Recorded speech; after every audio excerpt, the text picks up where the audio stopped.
Hey folks, welcome back to another review with yours truly, Sam Healy. Today we're going to be taking a look at this little gem right here, Illiterati from Gap Closer Games. So let's get down to the table.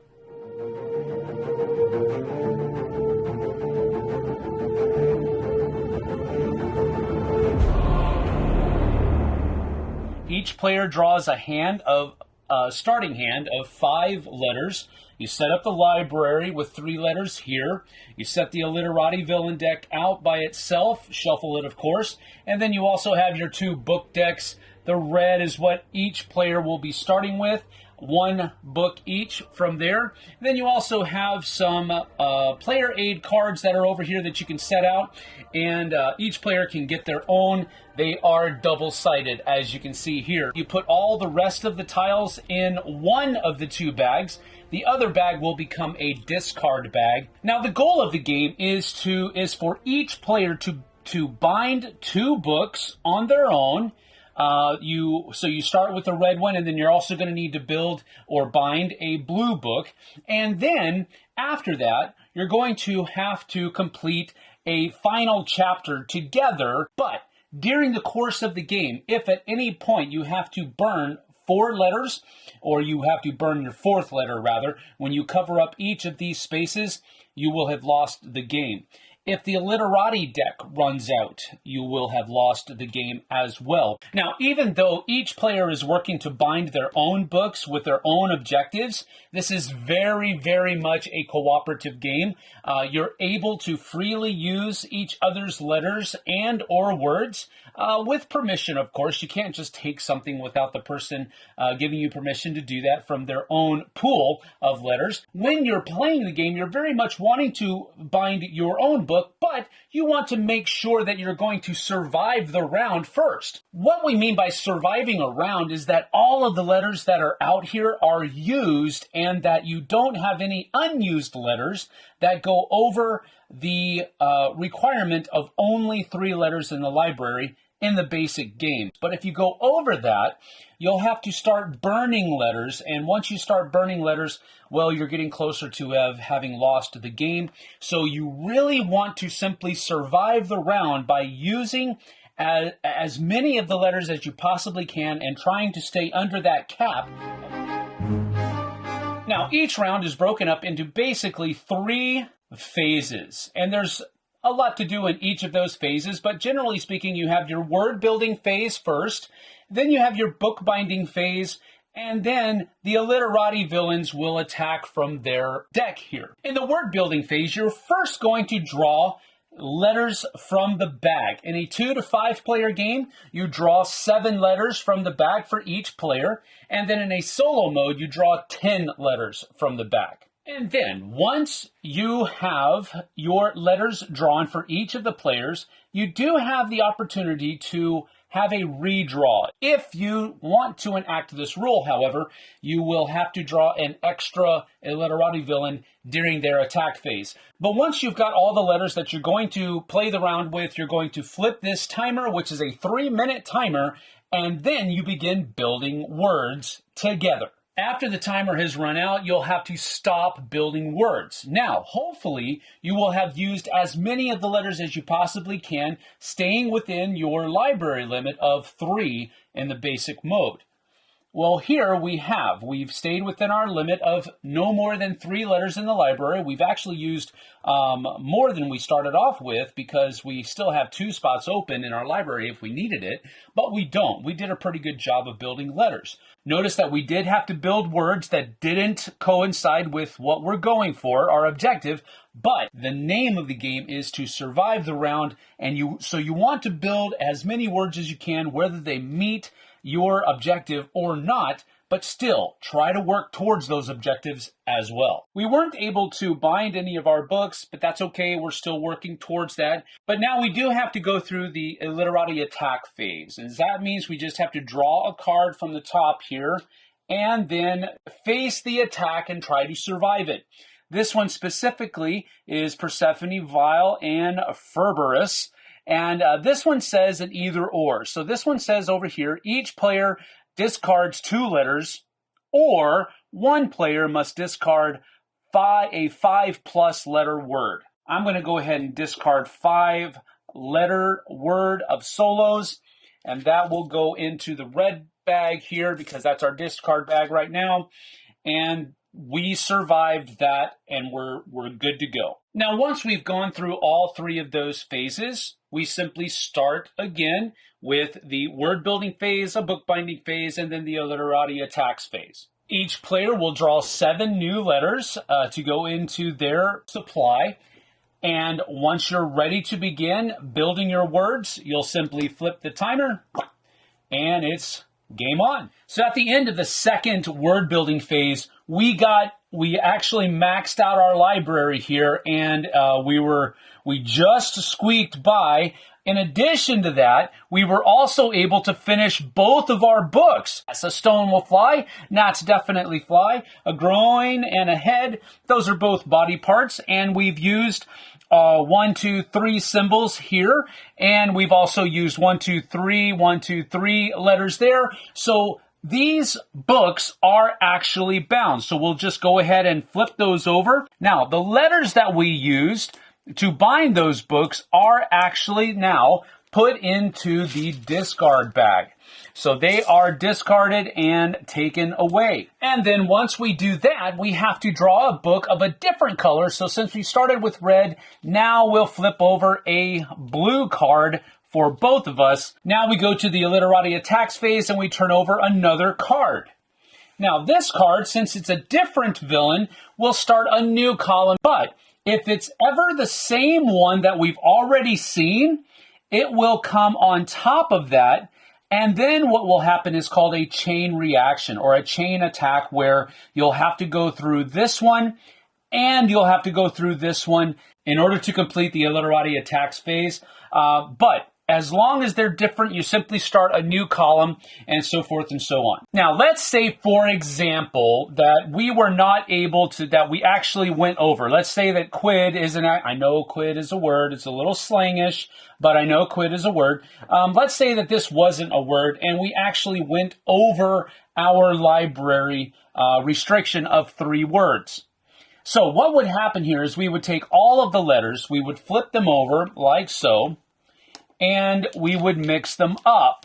Then you would have to choose a letter at random from this. So we'll just say we'll pick this one right here. Okay, a V gets burned over here.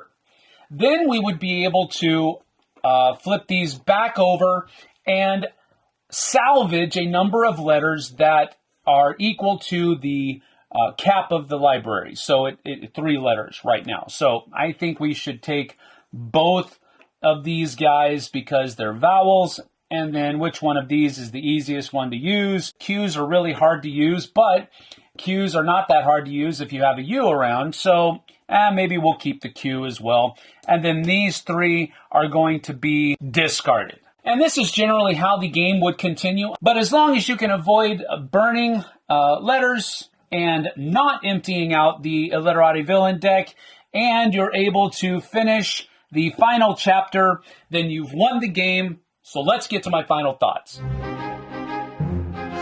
So that's about that for how you play illiterati. Not a comprehensive how to play, but it gives you the idea of what you're going to be doing throughout the course of the game. I really cannot stress enough how surprised I was by this game. I'm not usually a word game person. Now, I have been known to play, like, Scrabble against the AI on my phone and those kinds of things. But I am definitely not the kind of person that will super enjoy sitting down and playing a word game with other people. Why? Well, because I really don't. I'm a good speller, don't get me wrong, but spelling on the fly and learning how to spell to gain the most points, that's where I'm not too great. But the cool thing about illiterati is it takes all of that stuff that I'm not good at and ushers it out the window as gracefully as possible, because this is a cooperative game. You are playing against the game, so if I'm not that great at something, one of the other players at the table might be able to see something that I'm missing. So that's one of the first things that's a pro about the game. I really enjoy cooperative games. Let me just say that right off the bat. I like it when we can work together as a group of gamers against a system. You might be saying, and I can almost hear you saying it, well, what about alpha players? And what about how when alpha players play a cooperative game, they usually just tell people what to do and everybody has to listen to them? Well, here's the thing. One of the things that I didn't mention, one of the rules, is that no one player can have more than 8 words in front of them at any specific moment in time. If they do, it's really bad for the rest of the group. And you'll lose faster, basically. So that helps solve that alpha player problem, and I think that's a really cool thing about Illiterati. It's a great cooperative game. It's a cooperative word game, and it solves at least tries to solve that alpha player problem that cooperative games have. The second thing that I really enjoyed about the game is the graphic design and artwork. Now, the reason I kind of lumped those two together is because the only artwork that's really on the game is, of course, on the box, but then you also have the villain cards that have each individual villain's artwork on it, and it's all really good artwork. I love how the game looks, but along with that, the graphic design of the cards is intuitive, easy to understand, and the books are super cool because I love it when publishers do this. They added a little bit of cheekiness and laughter and comedy by using different, by changing the titles of classic literature books and putting those on there. A Telltale Fart. Come on. I know I'm 5. I'm exactly 5. But that's funny. Oh, the slaughtering of a slanderous sparrow. That's what it was. So, oh my goodness. That kind of stuff really helps my enjoyment of the game to be enhanced even more. And the reason is because it's something else that's not really connected to the game that I can look at and enjoy and laugh at. And then another thing with the graphic design and artwork has to be the box. The box is probably one of the best boxes I've seen. It's super sturdy, even though it doesn't necessarily need to be. There's a lot of this isn't a very heavy game is what I mean, but it's sturdy. It looks like a book if you want to store it that way on the shelf, or you can store it this way on the shelf, or whatever you'd like to do. But it's a super sturdy box. It's going to be able to hold up to weight, and even when you pull it out, it looks like a book on the other edges as well. So kudos to Gap Closer Games for doing a great job graphically designing the box, as well as making it a sturdy, practical box for people to not have to worry about it collapsing on anything. And my third pro of the game is simply this. The gameplay is fun. Usually, in my experience at least, word games just haven't been that fun. They're an exercise kind of in academics or scholarship, and it's not really fun for me specifically. I know people enjoy that kind of thing, and if you do enjoy that kind of thing, this will probably at least lightly scratch that itch, because you are giving your brain sort of a workout here as you try to take the letters that are given to you and come up with as many different words as you can. But here's the thing, because of how the gameplay works, because it's a cooperative game, it's not one person taking on that load of having to come up with all of those different words. And that's what I mean by the gameplay aspect. Not just that it's cooperative, but even when you come up with a word that is seemingly, sophomoric, you've used the letters. You've used that word, however sophomoric it might be, to survive to another round. And that's what I'm talking about here. That means every word that you can possibly come up with that follows all of the rules of the game, and you can look those up in the rule book when you get it. Every word counts, and that's what I mean by the gameplay of it. Not just that it's cooperative, but every little thing that you could possibly come up with. There's no point value for the words. It will help. And I love that about the game. And the last thing that I really did enjoy about Illiterati is that it has so many different modes of play and so many little quirks that are optional rules that don't make you act stupid. The game doesn't make you act stupid. It says, hey, if you want to be kind of cheeky, if you want to do this kind of weird stuff, go ahead and give it a try. And on top of that, it has 3 more modes of play. It has a solo mode, it also has a PvP mode, and it also has a mode for the younger readers in our groups so that they can enjoy the game as well on their level. But all in all, Illiterati is going to get 2 big thumbs up from me, and I can't stress to you how big that is because I usually do not enjoy word games. If you don't have this game, I really do believe that you should go pick it up, because at first I was like, man, this is a game for smart people, and or people that can spell well, or people that have just have a good vocabulary. And that's not the case. My first impression of this game was absolutely wrong. Thanks for joining me here on the Flip Side. We'll see you guys and gals again on the Flip Side. Take care.